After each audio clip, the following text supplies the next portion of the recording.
สบายดีท่านผู้ชมมื้อนี้เดินทางมากับทีมงานไอ้น้องยูทูบเบอร์บ่าวผู้ไทยบ้านนาสบายดีเด้อสบายดี FC ของบ่าวตุกน้องเนาะ ยังบ่ทันวีทัน FC เถื่อเด้อทางนี้ เพิ่นหาก็เฮ็ดช่องใหม่ๆพี่น้องเว้ย โดยขอบใจหลาย ฝาก FC ทุกคนเข้าไปติดตามช่องบ่าวตุกนะพี่น้องเว้ยบ่าวตุกเมืองน้องบ่าวตุกเป็นภาษาอังกฤษเนาะแล้ว โด ก็ ยตุก double OK แล้วก็เมืองนองเป็นภาษาไทย เนาะ ขอบใจหลายๆ สบายดีเบาไก่คนทำมาหากิน โอ้สบายดีเด้อพี่น้องเด้อ ฝากส่องน้ำแน่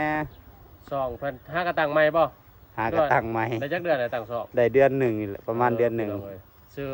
ชื่อตุกเมืองนอง น้องเนาะทางหน้าตุกเป็นภาษาอังกฤษเนาะ โดยตุก ฝาก double ไว้นะพี่ OK น้องเอ้ยหากะความงานกันมื้อนี้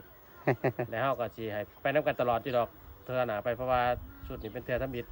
โดย พาเพิ่นมาหาหยอกผู้สาวแล้วชนบทพี่น้องเอ้ย ยังโสดสิได้เมียวันนี้แล้วซะ แม่นมาหาเมียเลยก็สิเว้านะใครโสดแล้วมานํกันได้อยู่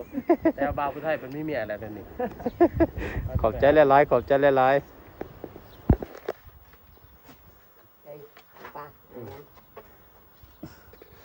กุมารของ บันส่วน ตัวพี่น้องเว้ยมื้อนี้มาเยี่ยมมายามฝรั่งเศสฝรั่งน้อย คือเก่า บันชวน มันชวนไปนะ ถูกเบิ่งถูกเป็นบ่มันชวนมันชวนสบายดีเป็นบ่ สบายดีแบบ ก็ตะก็ทุกก็ เริ่ม ตะ เบา ทุก แล้วมาแตะกอนนี่บ่เห็นเบาพี่น้องเอ้ยใส่อย่างง่าย แม่ไปใช้เล่นเป็ดป่ะอ่ะ คือปวดตา เป็ดเปิดล้อ มันหลอก โอ้เริ่มเว้าเลยพี่น้องเอ้ยเปิดล้อ หลอก ไม่ดุ้งแก อะไรยะหนัก เรื่องระยะ อะไรยะ อยู่ก็อย่า ทะเลกล้องอยู่เหรอ กุมาร เออ เออ เจ้าเนี่ยนะจ๊ะ เจ้า ลูกหลานเพิ่นเบิ่ การnày trong thép หลายเนาะ จักคนหลานจะนี่เบิ่ง2 4 6คนพี่น้องเอ้ยพูด hốt con này มีแต่หลาน พ่อแม่เดียวหรือพ่อแม่ต่างกันนี่ จักพ่อแม่ได้นี่นะ บอมเป็นภาพป่ะ ba anh này về mẹ này tụ cả cái này này gần đi สองคน 2คนแล้วกันทั้งนี้เนาะ เพิ่นอยู่เฮือนเอาหลาน gần đây còn giặc lá lúc ơi อืม กินข้าวแล้วบ่นี่กินข้าวจ้าด้วยเจ้าบ่ cha mắt đôi xài ฮะ มักโดยกระชอยหน้าฝรั่งฮะ มากินข้าวเจ้า มากินข้าวเจ้าฝรั่งทั้งแม่เลยซะ ฝรั่งมาเกิด โอ้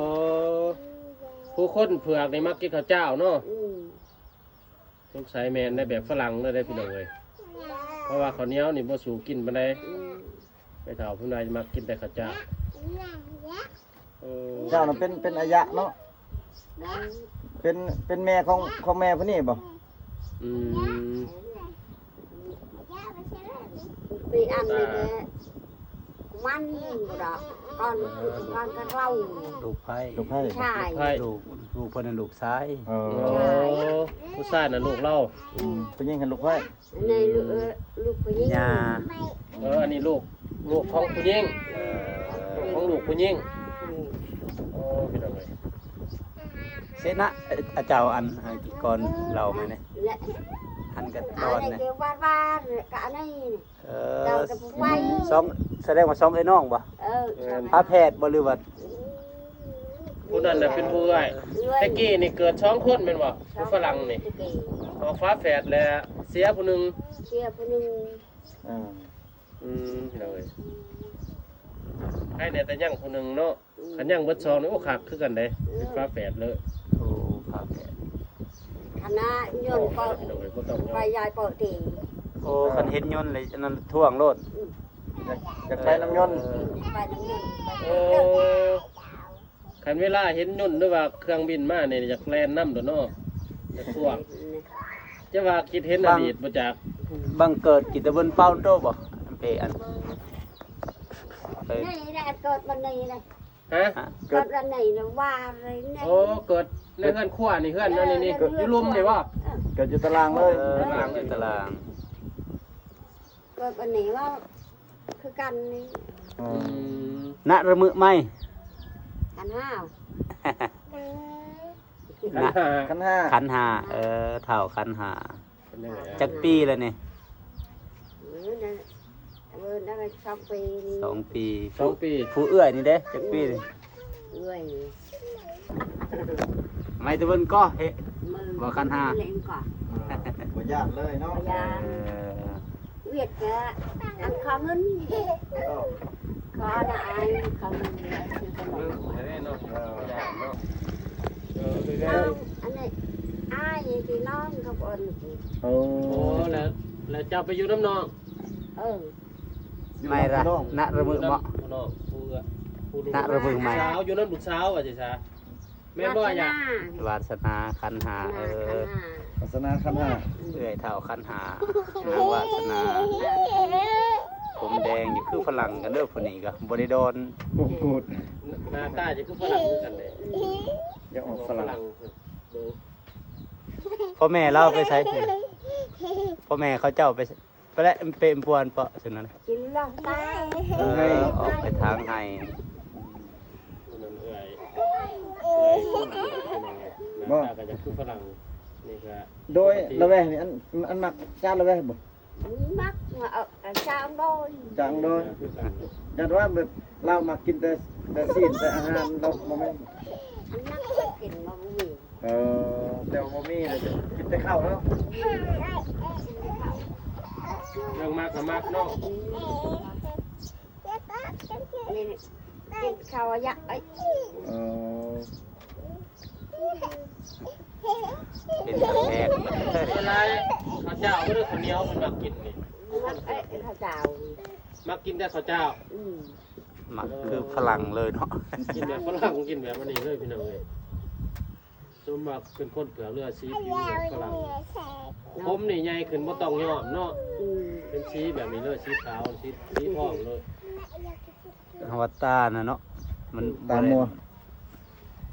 มันบ่เห็นนั่น ต่างจากบนอื่นนี่คือยังตาอยู่แบบนี้ว่ายังอย่างแบบนี้ นั่ นะ งแบบ แบบ ปกติแบบ อันนี้คือคนปกติยังแนมแบบตา ตาลวกเลยได้นี่นะเขาเอิ้นว่าตาแบบฝรั่งเลยพี่น้องเอ้ย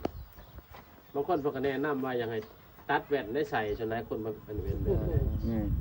ใส่ อัน แว่น อันลอกปะนัวกี่อันเฮิมแจ้งเต้ เจ้า เราก็ ไม่ยัง เนี่ย เหลื่อมตา แต่แดดนี่บ่ได้เล่นเนาะ เหลื่อมมันสู้แดดบ่ได้ ท่านหลอกพวกเนี่ยพวกเราคุยได้ ลวกบ่ แผ่แสงแผ่แดดเนาะแผ่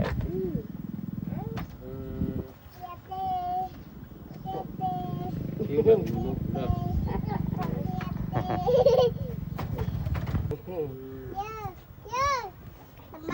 มันหน่อยลายเนี่ยบ่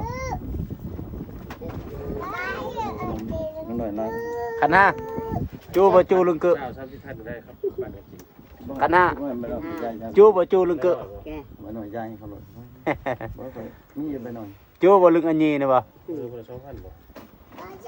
น่ะตะเวนตะแบะเล เวย ลาแต่ว่าไอ้น้องมามา อายเนาะ นี่นะเจ้าของ ยังบ่ลึงครับอันลึงนี่เนาะนี่ เขาถ่ายยาวมีจ้าบ่แก้วอ่ะฮะ เห็นบ่ขนม เออ ปลาพักไปเลย แก้วอันโตไม่มักแก้ว ตะแก้ว เน่าปลาไกล้ๆเน่าปลาไกล้ๆเฮ็ดแต่ยอดแก้ว แกตะแก้ว แต่แก้ว เหมาะล่ะ เออ แก้วอันโตไม่มัก ไอ้บ้าผู้ไทยเพิ่นเอาขนม แก้วนั่นนะไม่มักแก้ว นี่หน่อยสิขนมกับหน่อย แก้วแปลว่าขนมเด้อพี่น้องเด้อ อ้าวเนาะมันไม่ย่อ เฮ็ดได้เอาผู้เอาแม่ ถูกแม่ถูกเด้อเนาะ ก็ถูก ขอบใจแม่ บัลลัมเด้อไหมเด้อถูกเด้อ ใจ ผู้เป็นบ่ อ้าวบัลลัม บ่าวผู้ไทยเอาเงินให้เด็กน้อยพอได้ซื้อขนม จักแก้วบัลลัมถูกอะไรอ่ะถูกอะไร ทุนี่ ถู นี่ กอะไร นี่ ถูกอะไรถูกอะไรถูกอะไร ทุกวันจะทุกวัน ถูกอะไรอ่ะ อันตะดังทุ กำลังถูก ขาวดี อ่ะเอ็ดกำลังถูกเป็นพี่น้องเว้ย บ่เป็นนะ โอ้จักแก้วเด้อ แก้วนั่นล่ะ นี่อายะนี่ เข้าใจเลย อายะ ตั้ บั ง ล พ ลั ลั ม งแม่นี่น้อง ใจใจ ไม่กับพลังเต้เน่าพลังมาได้ ให้กระจังวาสนา นางวาสนาเท่าคันหา เอาคณะวัฒนา ปัญหา รู้นะ เอาไปซื้อขนมเด้อวันนี้เด้อ เออ มื้อหน้าจักสิเอาหาเสือเล็กน้อยมาให้เด้อ เออดูเนี่ยโยมปนาวัน เพราะว่าบ่มีเครื่องเล็กน้อย มีเครือ สิลองไปหา มีแต่ ถามผู้ใหญ่ใจดี มีแต่สิเอาอันนั้นเด้อเครื่องเด้อ เหลือ อย่างหมักใจ ไม่นะมือเหมาะ เพราะว่าได้ยินแม่เฒ่า ไล่นางกุไล่ กำไรไม่ละนะมือ เกือบก็บ่มีใส่นี่ บ่ นี่ดี ดีดีอย่า เครื่องมือสองหรือว่าเครื่องที่บ่ได้ วันใจ ใส่ หวานใจโอ้อย่าเพิ่นจื้อวัดหลานแต่ละคน เออ หลาย ละลาย ๆความจำยังดีอยู่เนาะเท่าก็ เอาเครื่องอยู่ในรถให้ช่องตรงให้ไว้ให้พ่อแม่เนาะเอา วาสนา ธนาธนา เอาช่องตรงมาปะไว้ให้แม่เราย้อนเครื่องบ้านตุยย้อนดอกย้อนพวกอันเปอันเด้อ เออ พวกอันเปอันจูกี่ตั้ง เออเต้านะ เออ อันนี้มันย้อนอันนี้ เครื่องผู้ใหญ่ได้เครื่องหั่นมื้อหน้าเพิ่นจะสิเอาเครื่องให้ เกลิงกี้เกลิง เออ น่ะให้ไปปานายบรูให้ไป ปื๊ด เพิ่นกล้วยปืด ให้พ่อให้แม่เราใส่ตัวใดมันพอดีก็ใส่ เปาะชุดหน้าแอนเดินย้อนเกลิงคะแนนเนี่ย เอาใจ บ่ได้ อืม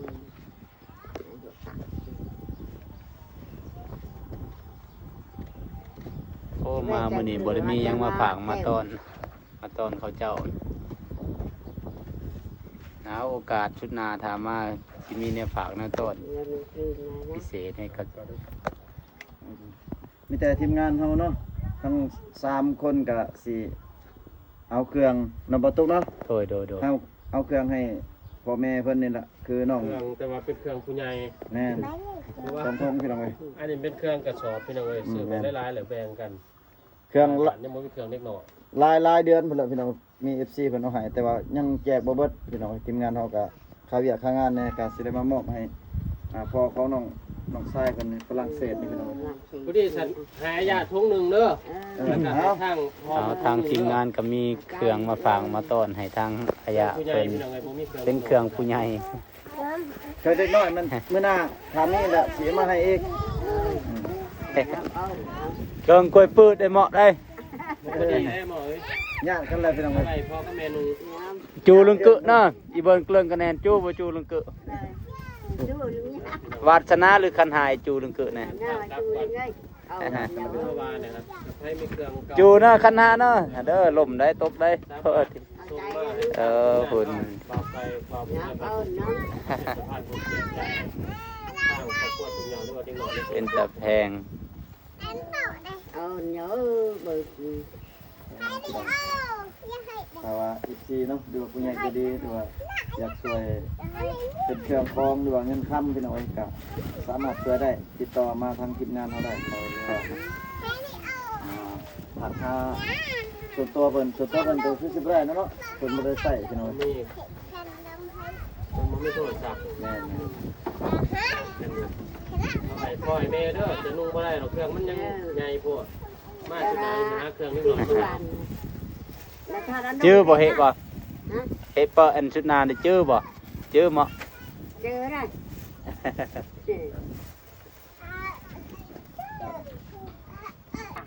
เด้อมามื้อนี้ก็ ăn năng บ่ได้มีหยังมาฝากมาต้อนเอาเงินให้ยะบ่ได้ซื้อขนมให้เด็กน้อยมีบ่หลายยะในออนคะแนนเด้อจังแก้วเนาะ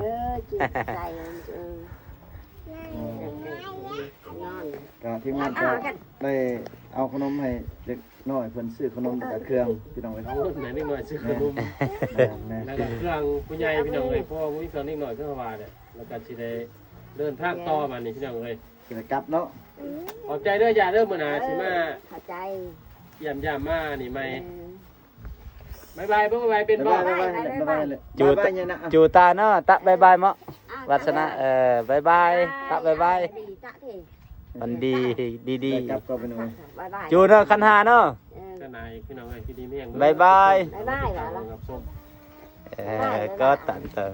บ๊ายบายอ้ายอ่ะ ขอขอบใจเด้อ ไป ปิดคลิปไว้สำนีก่อน บ